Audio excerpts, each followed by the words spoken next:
ونصلي على رسوله الكريم أما بعد فأعوذ بالله من الشيطان الرجيم بسم الله الرحمن الرحيم اللهم إني أعوذ بك من عذاب القبر وأعوذ بك من عذاب جهنم وأعوذ بك من فتنة المسيح الدجال وأعوذ بك من فتنة المحيا والممات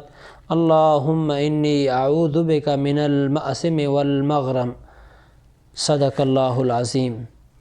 جیسا کہ میں نے اپنے دوستوں اور اپنے سننے والوں کو یہ بتایا تھا کہ قوم اور جلسہ کے اندر کس طرح دعا پڑھنی چاہیے، اور اس کے علاوہ مزید بھی آپ قوم اور جلسے میں پڑھ سکتے ہیں۔ آج التحیات یعنی تشہد اور درود کے بعد مزید دعاؤں کا اضافہ کیا جا سکتا ہے،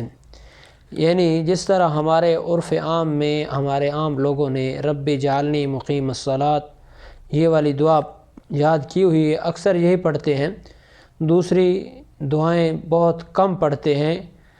تو دوستو بھائیو، ایک تو یہ بات ہے، مسئلہ بھی یہاں سنیے کہ جب امام کے پیچھے ہو بندہ تو امام اگر دیر کرے اور بندہ پیچھے پڑھنے والا درود شریف دعا اپنی ختم کر لے تو اس کے علاوہ دوسری دعاؤں کو بھی پڑھ سکتا ہے، اور اس کے بعد دوسری یہ چیز ہے کہ دوسری دعاؤں کو پڑھنا چاہیے۔ تو آج میں مختصر سے دوسری دعاؤں کا 1-2-4 دعاؤں کا تذکرہ کروں گا جو رسول اکرم صلی اللہ علیہ وسلم سے منقول ہے۔ تو اللہ کے رسول صلی اللہ علیہ وسلم یہ دعا بھی پڑھا کرتے تھے نماز کے بعد۔ اللہم انی اعوذ بک من عذاب القبر، اے اللہ میں پناہ چاہتا ہوں تو اس سے عذاب قبر کے بارے میں، واعوذ بک من عذاب جہنم، اور یا اللہ میں تجھ سے پناہ چاہتا ہوں، مانگتا ہوں پناہ من عذاب جہنم، جہنم کے عذاب سے، اور واعوذ بک من فتنۃ المسیح الدجال، اور مسیح دجال کے فتنہ سے بھی اللہ میں تیری پناہ چاہتا ہوں۔ اللہم انی اعوذ بک، اے اللہ میں من فتنۃ المحیا والممات، زندگی اور موت کے فتنے سے بھی یا اللہ پناہ چاہتا ہوں۔ اللہم انی اعوذ بک من المأثم